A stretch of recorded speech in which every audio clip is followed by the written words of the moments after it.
Hey, folks, welcome and thanks for being with our webinar today. Why choose a hardware encoder for streaming?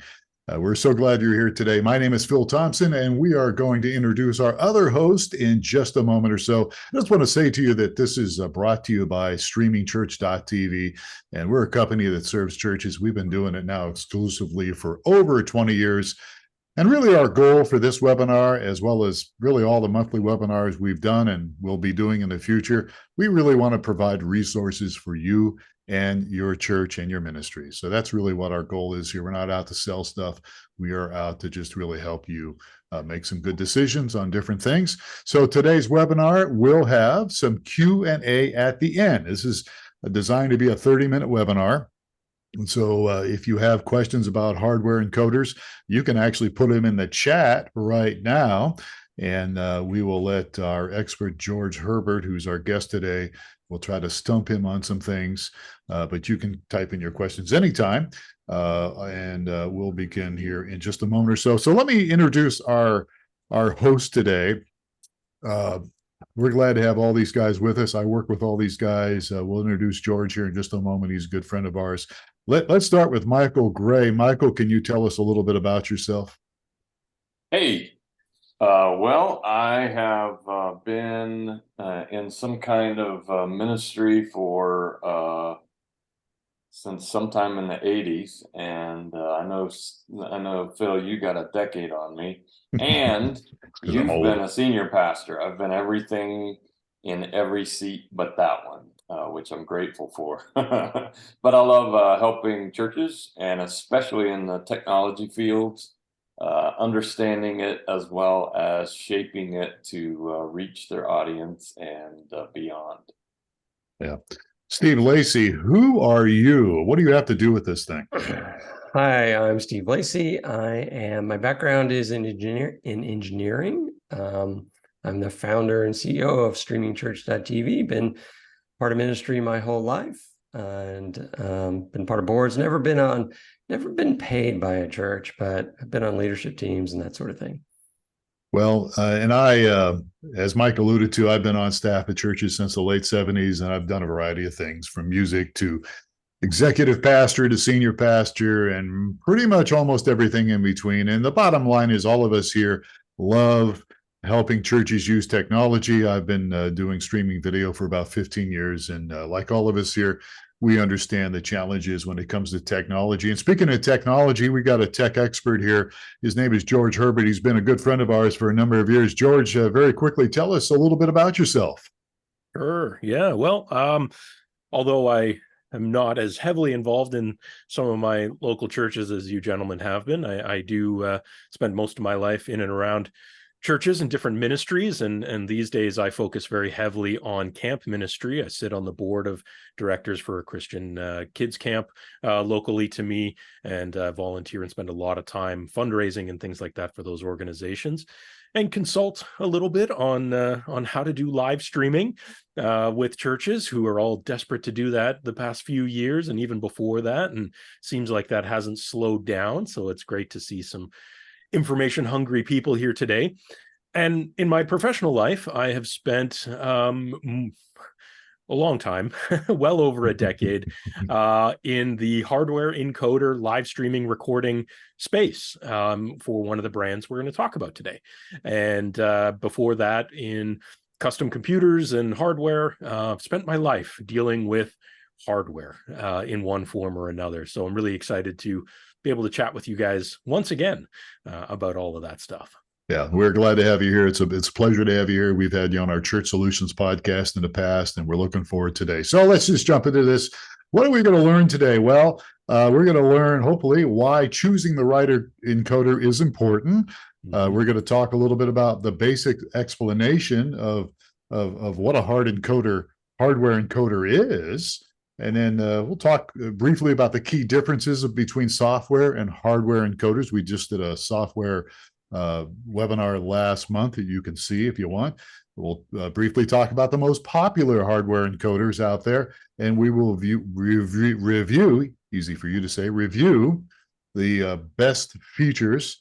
And let's talk real quickly here. Steve Lacy, Let's talk about choices here. Making the right choice. Why should we Yeah, I be think careful about this?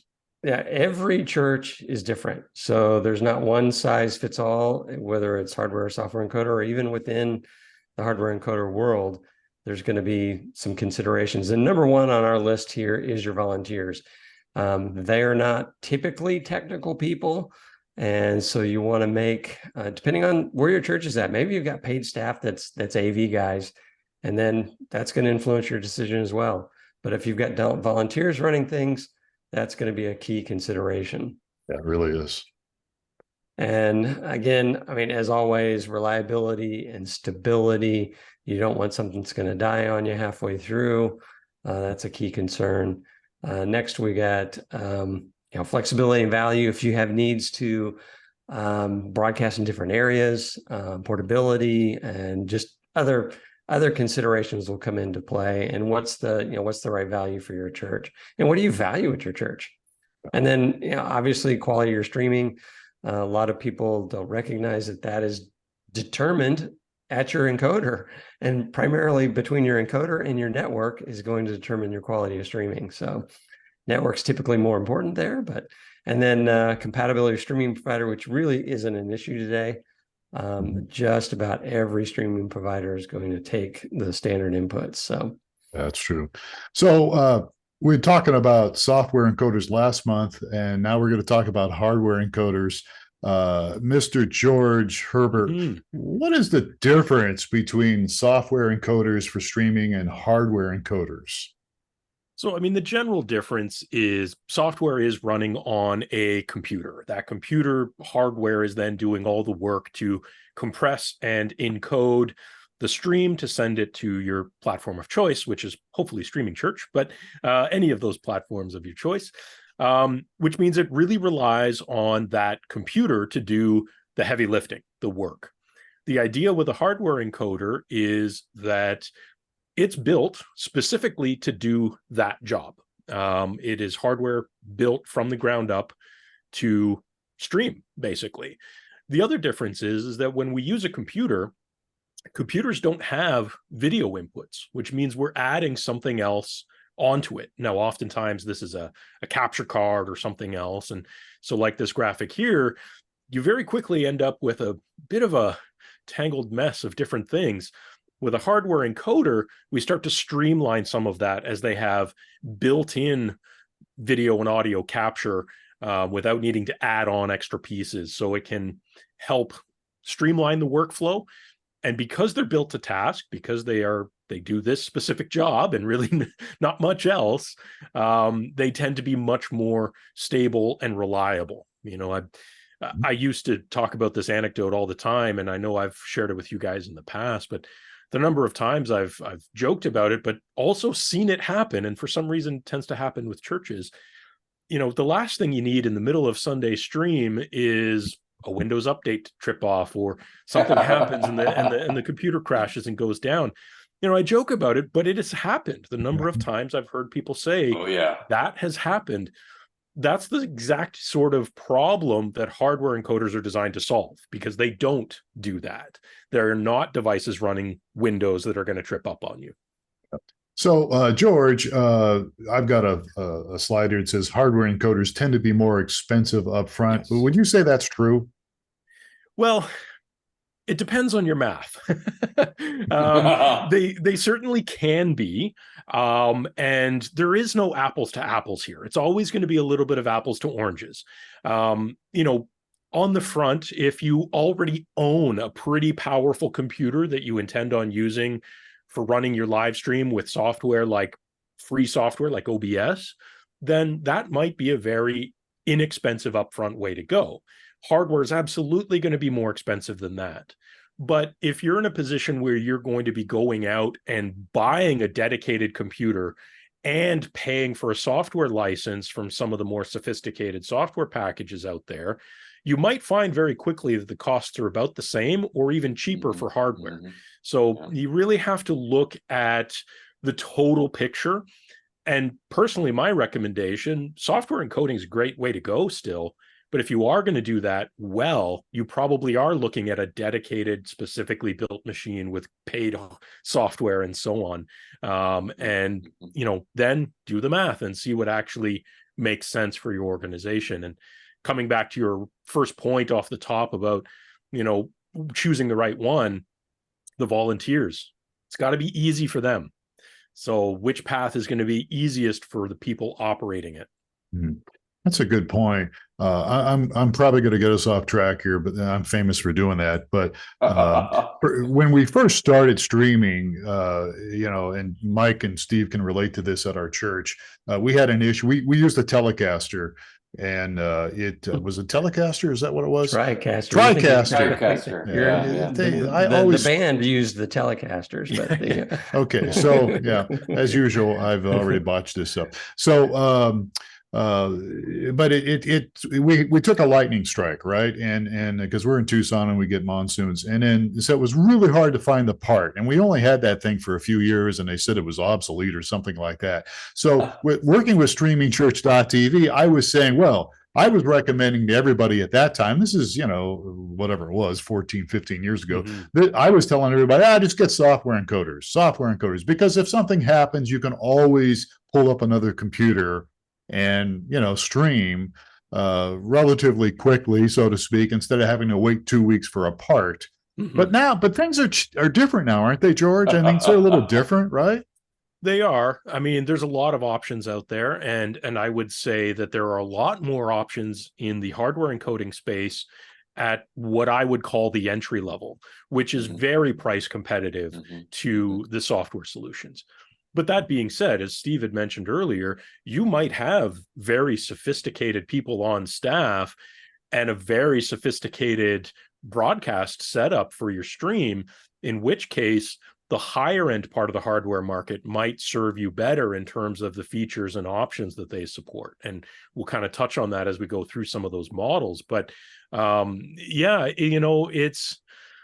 there's a lot of possibilities. It's a wide range out there. TriCasters are still an option that's out there, but it might not suit everybody. Certainly that's an option where you need to be pretty sophisticated in your broadcast chops to go with a TriCaster. I would say, remembering back to that, George, sorry, it was kind of the worst of all worlds, because it was a Windows-based machine. And it did do some updates and crashed our stream a few times. So are they still Windows-based, or? The TriCasters are, yes. Okay, yeah, that's what I thought. And I'm not a Windows hater, but if you're going to remove that piece, then you should completely remove it so that that's not an issue. Exactly. And some of the other models we'll talk about today are based more on true embedded operating systems, not just a Windows desktop, essentially. Okay. Yeah. All right. And so again, if people have questions, just type it into chat here. We'll get to it at the Q&A. All right. Well, let's talk about some of these other models out here. Let's throw some of these out here. So here's some more popular ones that we've run across here at streamingchurch.tv. Blackmagic. I remember I had a pastor tell me one time, but if you're a church, you shouldn't be using Blackmagic. Funny enough, I heard that 2 months ago, that they would refuse to use Blackmagic products because of the brand name. Okay. To each their own, but some of their products are incredibly popular in the broadcast space at their higher end of the products. And about 5 years ago, they introduced a new kind of entry-level model, the ATEM Mini Pro, which is 4-input HDMI input switcher. It has some audio inputs on it. It can do some live streaming, has some chroma keying options, which can help you do some titling and graphics and things like that. And these devices range from, about the $300 to the $1,500 price point, depending on the model. They have models that are 8 inputs now. They have some real interesting potential, but they're not what I would call a true standalone hardware encoder, in that there's a bunch of buttons on there, which is cool, but the core of the configuration has to be done on software on a computer. And that includes configuring it for your streaming provider. And that's not as easy as it maybe should be, or compared to some of the other options we'll talk about. Once it's set, and hopefully you can set and forget, then great, you can push one button and get going. But the initial setup is a little bit more complicated. Now, if you're someone who has any experience in the broadcast world, a device like this could be wonderful because that's who it's designed for, right? It's all the buttons, all the terminology, all the acronyms are from the broadcast world. But if you have volunteers who have no experience, they might be a little confused and there might be a learning curve here. But they're priced very competitively at the entry. Yeah, we've struggled with or worked with a lot of churches struggling with this, and we've tried to make it as easy as possible. It basically gets down to editing an XML file, and okay, that's what programmers do. So we've tried to make it as easy as possible, where they now just have to download the file, but it's still tough. One advantage to the ATEM Minis is that the ATEM Mini Pro has an Ethernet jack on it to connect it to your network to do the live stream directly out of it. However, it can only do that to one streaming destination. So if you're someone who's looking to do YouTube, Facebook, and streaming church all at the same time, the ATEM Mini Pro is not going to be the product for that, at least not by itself. However, it is a dual mode device. It does have a USB connection on it where it can connect to a computer and act as a capture card. And there you could use software to do the stream. So it's kind of a hybrid device in that respect, which in some cases might not be a bad idea. Gives you some more flexibility. Yeah, cool. All right. Why don't we move on here and look at another one here real quick? Sure. If my machine will let me do this here. There we go. Teradek Video Go. Now they have all sorts of different models. Oh, here's one. Here's one that we're looking at here. Yeah, Teradek has a ton of different products in general and several different encoder models, starting from smaller and kind of going up in capability and price, of course. But Teradek, these are devices. They're a company that focuses on professional video production. One of the things they're most known for in the industry is wireless long distance, high quality transmission. Like they'll send you, they make gigantic directional dishes to transmit video wirelessly, high powered long distance. And they also make encoders. So, they have a lot of experience. They're very well known. They're going to be a more premium brand in terms of your pricing in some cases, but they do make some entry level encoders. I would say compared to some of the other ones we're going to talk about, they have a lot of similarities. There's not a huge amount that stands out different from them, other than they do, as a section of their business, focus on doing things wirelessly fairly heavily, which is not always the greatest choice. If you have an older building, it might be a bit of a bunker, and wireless might not be your friend.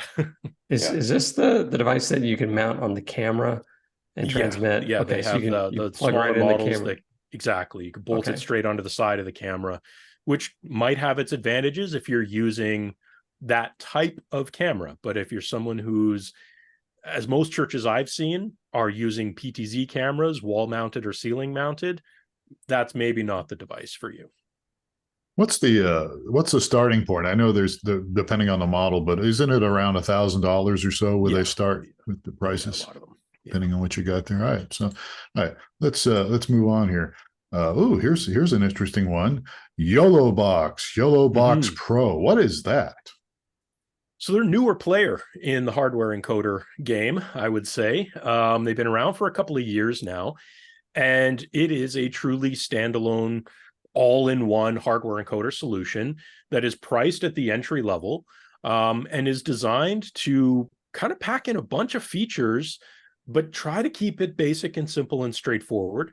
And they've been making some pretty big waves at kind of the entry level of the hardware encoder market with social media based producers and certainly churches as well. Essentially what you have is a tablet touchscreen on the front with HDMI and audio inputs on it and an Ethernet jack, and some of their models even support cellular connections built in as well. So if you need 4G or something like that, LTE, and then you can stream to multiple destinations at the same time. You can do mixing, switching, titling, chroma keying. I think the big advantage here is that they are priced quite competitively for the capability and feature set they have. And it's pretty easy to use because everything's just there on that touch screen. So, we're not necessarily looking at complicated, broadcast style buttons like we might with a Blackmagic, but we are looking at, we all use touchscreens every day now on our phones, on our iPads, or whatever it is. So I think in terms of learning curve, this one might be a little easier for some people since it's an interface people are kind of used to day to day now. When you say entry level, is that $1,000? What's Yeah, they have models that are in the below 1,000 but going up into more the $2,000 range. They have several different models depending on the number of inputs you want, and so there's a range. You can find these at your normal retailers like B&H and places like that, so you can check out those prices pretty quickly. Okay. How do you pronounce these guys? Now we have customers that have some of these too. So AJA, Aja, Aha, and again they have different models, right? They do, and I've always said AJA, but I've never actually heard it directly from them. I've heard people say Aja as well. They do have a wide range. Here's another company, much like Teradek, that has a history of being focused in the professional kind of video broadcast world. They have quite a number of different hardware encoders. This is just one example. And they are built more towards the professional customer as opposed to maybe the prosumer customer, like our previous example. Pretty bulletproof, pretty reliable, pretty straightforward. You can see there's no fancy touchscreens or anything. It's just simple, straightforward, the kind of thing you might put in a rack, hidden away from view. You can see just simple buttons for record and stream right on the front of it. So geared towards professional, geared towards being simple and straightforward. I find this type of encoder is often placed at the end of an existing signal chain where you might have a different video switcher mixer in front of it. And this is just going to do your heavy lifting of the encoding. And we have some other examples that are kind of similar in that regard. I don't think you can go wrong here. They're a well-established company, well-known in the field, and pretty bulletproof product. So this would be, I would think, if you've got someone that can configure it and get it set up for you, the volunteer turning it on and recording makes it really simple because there's just two buttons. They go, when the pastor starts talking, push this, and they can do that. Exactly. Right. Yeah. Again, not necessarily something, you're typically going to configure this over the network using a web browser based interface, like you would with your router or something like that. So it might be a little complicated for some people on that back end side, but you're absolutely right, Steve. Once it's done, it should be set and forget. You can hopefully walk in and punch those buttons on Sunday morning, and that's all you got to do. Okay. Let's move on here to a product that a company that we actually recommend their video capture devices, Magewell, but they also make live encoders. They do, yeah. They've been doing capture cards for quite some time, and a number of years ago, they started bringing out some entry-level encoders as well. They've expanded that line. This is the most recent one. Again, these are often ones that either are used in a very simple, maybe single camera setup or at the end of a existing signal chain. Very competitively priced for the feature set they offer. They're maybe, in my opinion, geared more towards the prosumer consumer side as opposed to the higher end professional, but that's okay. A lot of churches fall in that category in terms of what they're doing. So fair enough. And again, it might fit the budget. So it's definitely not one to ignore. Aside from that, the funny thing with talking about hardware encoders, especially the real hardware encoders like these, is typically this one, the AJA previous, the Teradeks, they're all going to be based on essentially an embedded version of Linux of some flavor, right? So a really kind of durable, bulletproof OS under the hood. And that you're never going to get a Windows update in the middle of your stream. But it also means that they're very stripped down, right? You're not getting a full operating system access. You're only getting what they choose to present you. And that's part of that reliability element. So you get what you get. And that means you also want to look at those feature sets and make sure that it meets what you need, because you're not going to add anything else, really. So George, you're saying my volunteers are not going to be able to check their Instagram and email Absolutely from not. this device? They also won't be able to download a virus or download a virus things. or stream cat videos and crash exactly. the stream. Exactly. So yeah, these guys are coming out with new models all the time. And again, like I said, they're competitively priced. Definitely one to look at if you want some good capabilities at a fair price. So are you the authority on the pronunciation? Phil and I go back Not and at forth. all. I've heard it 10 different ways on these guys too. We have different tomato. Exactly. I've always said Magewell for the record, but yeah, hey, and you're right about the team. pricing. You're right about the pricing. I've seen prices for this like around $449. Yeah, anywhere up from $449 to and I believe they're one below it's like in around the 200 mark, right? So they have some very competitive pricing. Yeah, I think we've got a customer or two that might have these, but anyhow. All right, so let's go to our favorite hardware. I'm being facetious here. NewTek TriCaster Mini. Now, again, we were talking, Michael and I and Steve were talking about the disaster we had with the TriCaster we had, but these guys have a ton of different models, don't they? They do a huge range, and the TriCaster Mini is kind of their entry level. The biggest thing with NewTek and the TriCaster is that they are definitely built for the broadcast professional in mind. Oftentimes, you're buying the base kind of computer processing unit of it and adding on a whole giant broadcast console with T-bars and buttons and lights and all that stuff. That's really how you're getting the most out of a TriCaster, and that can get expensive. I'm not going to lie. Very oftentimes I see people, even in the TriCaster Mini category, which might start at $4,000 or $5,000, you add a console and you're at $10,000 pretty quickly. So you need to keep that in mind if the scale of your operation makes sense for that. However, the biggest advantage, certainly with the newest TriCaster models that are out there, is NewTek also created the NDI standard, which is probably something some people have heard about. NDI is a big deal in the AV world, right? We're talking about video over the network. Network device interface is what it stands for. These guys invented it. They're the masters of it. And the newest TriCaster models arguably do it the best. So if you are a church that has many cameras in your space and you really are struggling physically to wire them up, NDI might be a great way to go to solve that problem, and TriCaster might be a great place to base that out of. So it might be, certainly, I would argue, of all the ones we've talked about today, the most premium priced by far. But they do things that maybe some of the other options don't, and NDI being a big one in terms of certainly the quantity of NDI sources that TriCaster can do. No one else compares, honestly. And they've been around for the longest. Long time. Okay.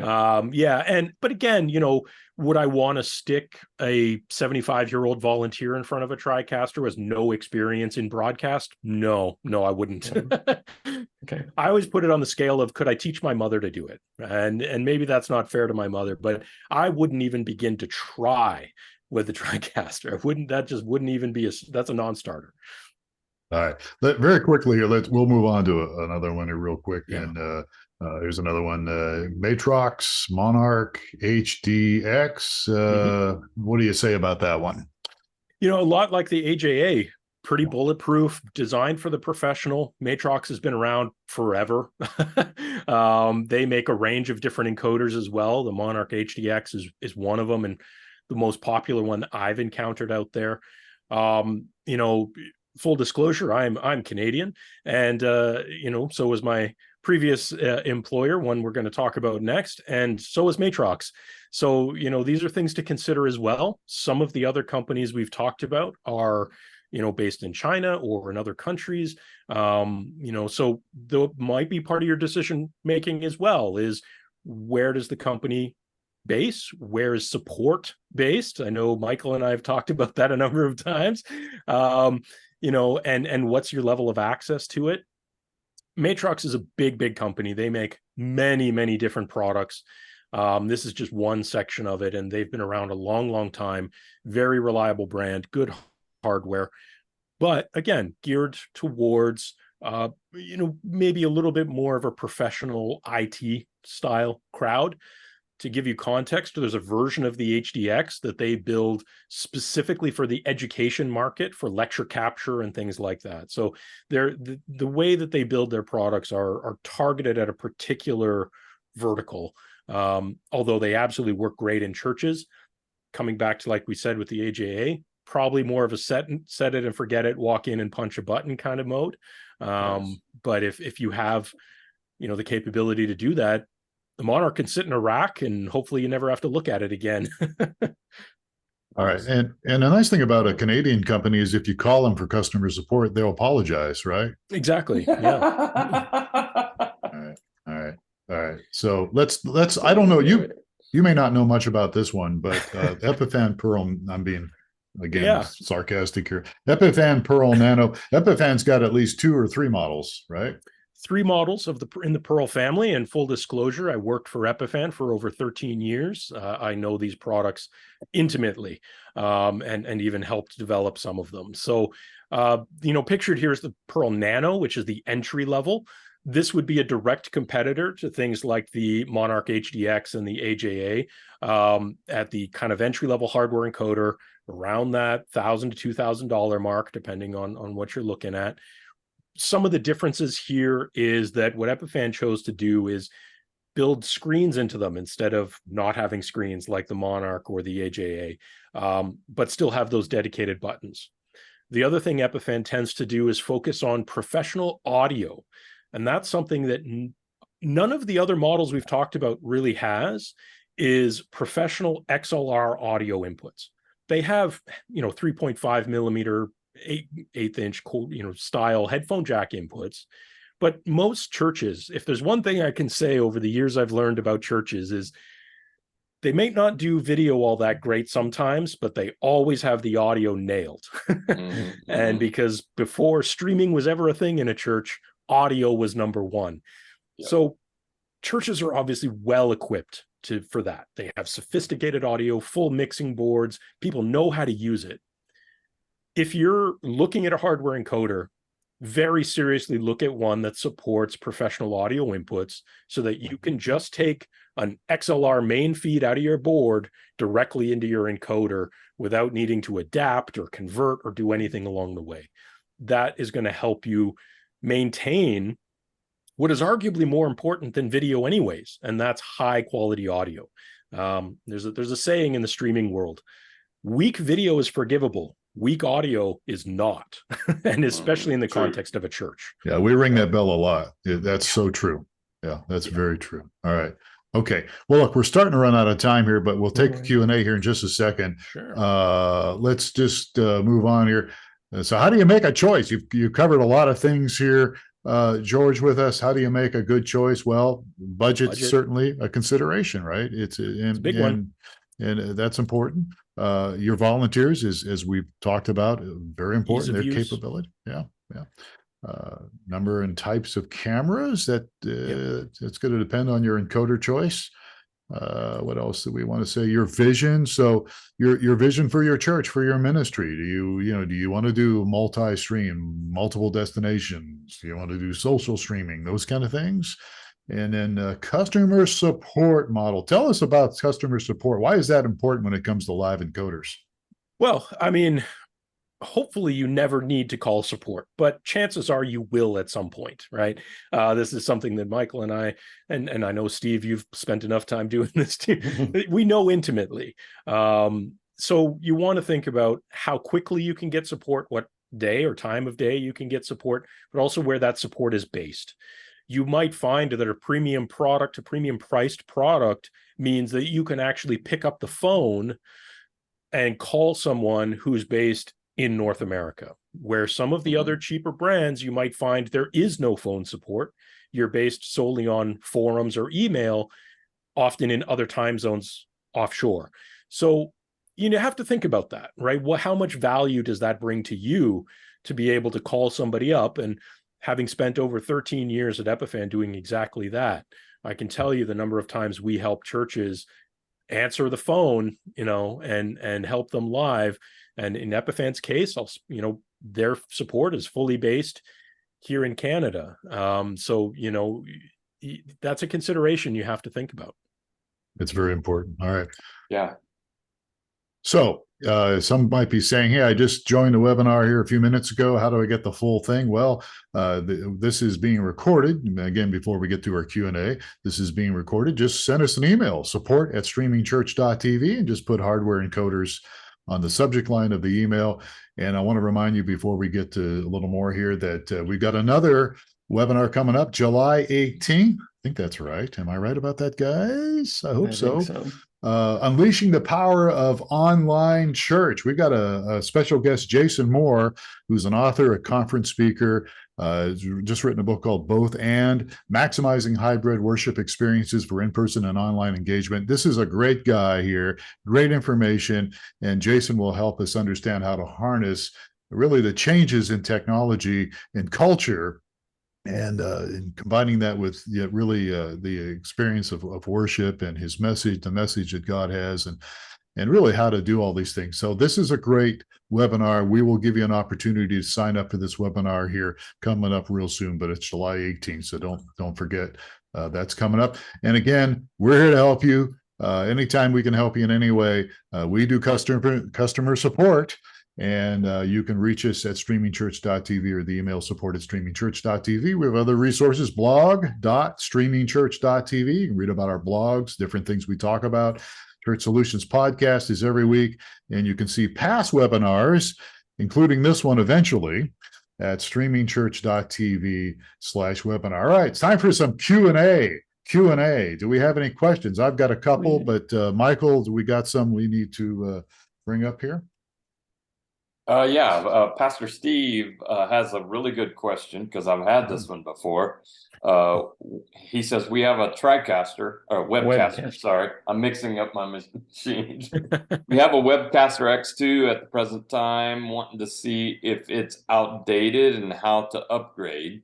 They're not tech ignorant, and they have some tech capability.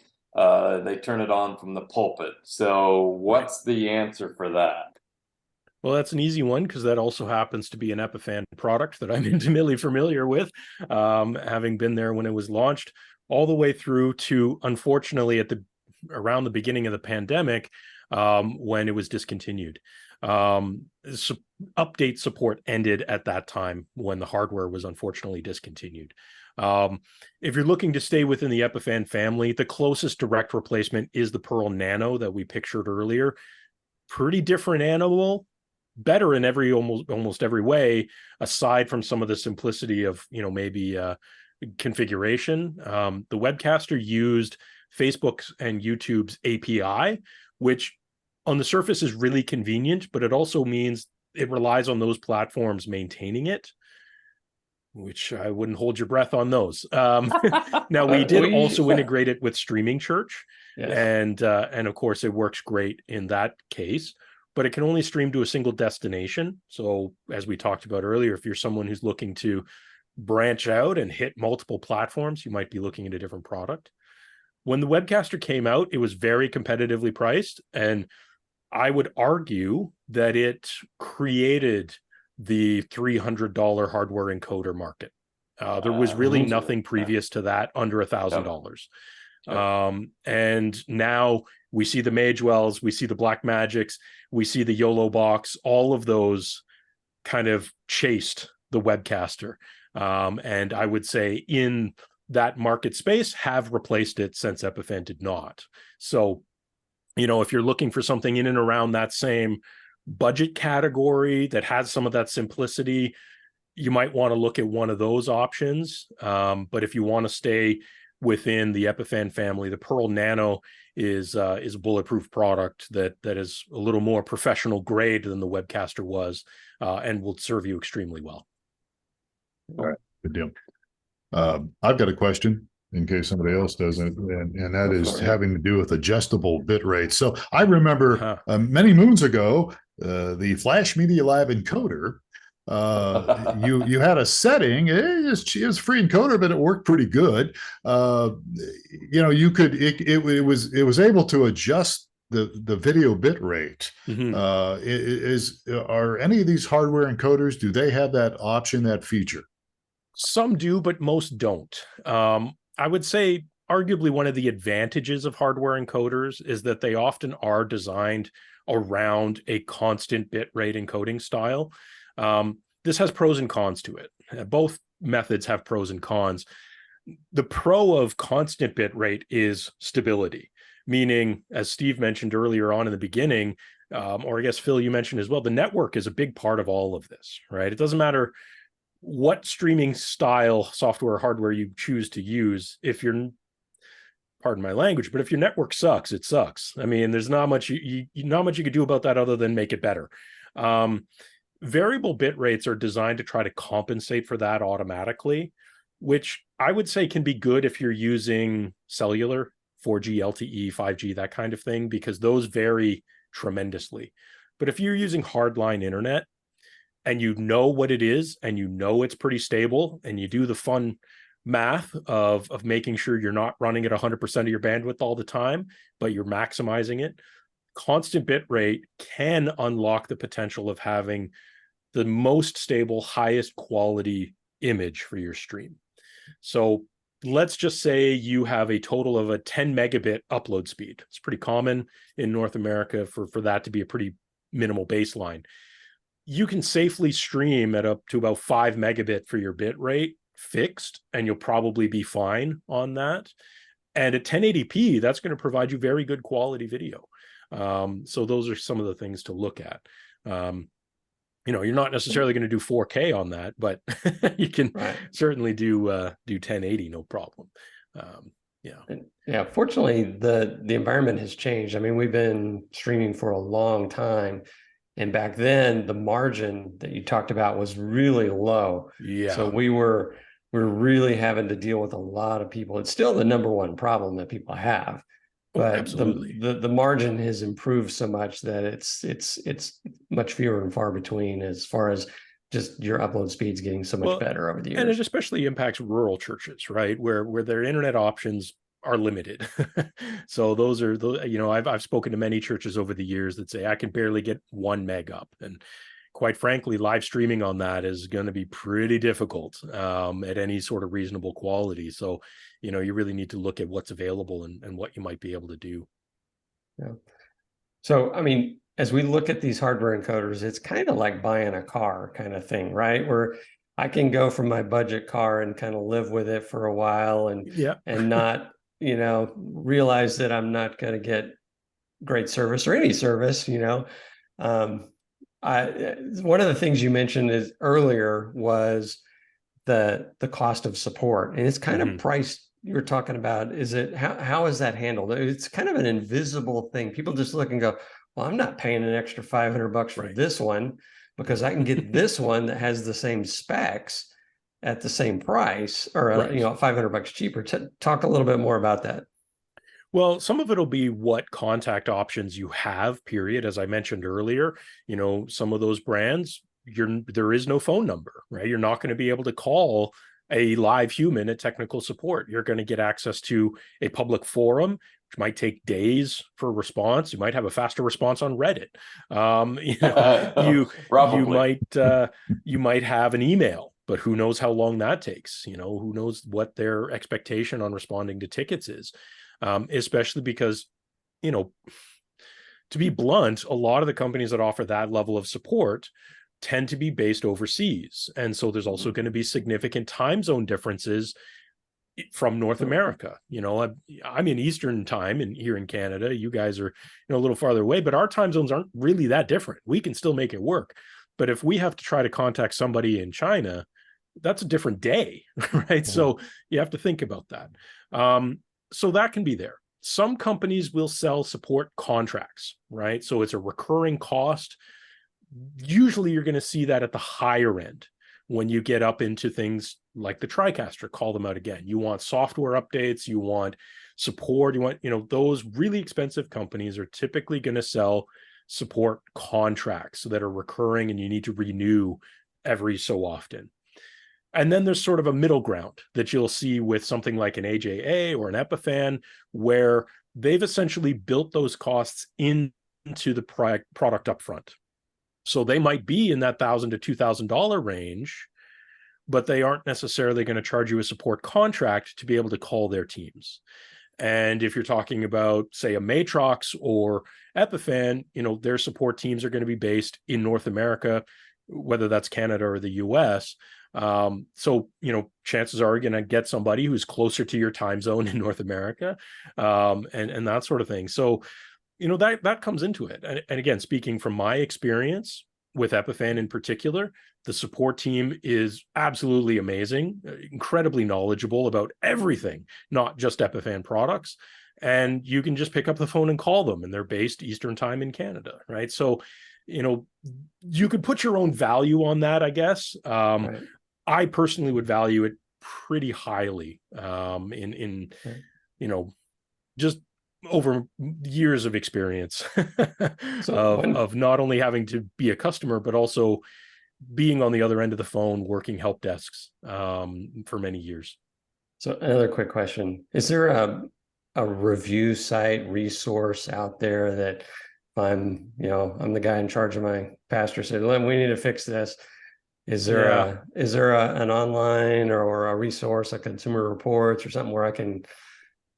Usually won't see Consumer Reports necessarily. Products in this space are typically going to be reviewed by either industry specific media. So, integration magazines, commercial integrators, a pretty big one in the space for more of the professional grade devices we've talked about. So you would see an AJA or an Epiphan or a Matrox in commercial integrator, or streaming media is another outlet. But you probably won't see a lot of the entry-level ones there. All of them across the board will typically be touched on by social media influencer reviewers, right? So you can search YouTube and you're going to find reviews on any of these products. Now, I would always say you have to take any of those types of reviews with a little bit of a grain of salt, but hopefully you will at least get some information. One, I mentioned Reddit earlier, much to Michael's joy. There is a subreddit called Video Engineering. It's one that I am a member of, and I lurk and troll sometimes. But that's really designed for video engineering professionals. But there's a ton of information from all walks of life that pops up in there, and you'll hear people commenting on all of the devices we've talked about, positive and negative. But there you're going to get people's real world experience. You can always ask a question there and see how people respond. Mike Latta in our audience has thrown in a resource as well, churchproduction.com. So yeah, there's a lot of them out there. Again, it's something where, you got to look at it. Of course, it's Infocom right now in Orlando. That's the kind of place you'd go and see pretty much all these companies too. So if you're the kind of person who loves to go to those trade shows and check things out, you can always go down and visit their booths and touch product and talk to people and see what feels comfortable. Good stuff. Okay. All right. So I think we're going to wrap this up. The bottom line is this. We're here to help you folks. And if you want to get a hold of us, in fact, if you want to get a hold of George, you can just reach out to us and we'll pass information on to you, George. How's that sound? So you can always find me on LinkedIn as well. Yeah, LinkedIn. He's George Herbert is the man here, but you can always send us an email. Here's the slide on how we can connect with you if you want to do that. But we're happy to help any church or any ministry out there. And if we don't have the answer, we'll go to somebody like George Herbert and we'll get the answer for you. So, George, thank you so much for your time today. We really do appreciate it. No, thank you so much. It's always a pleasure, guys. Much appreciated. And thanks everyone for listening. Yeah, and we do thank everybody for watching here live today, and those of you watching the recorded version, thank you. And again, we hope that you have a great day. Please take care of yourselves and each other, and catch us next time. We will have another webinar coming up next month. God bless everybody. Take care.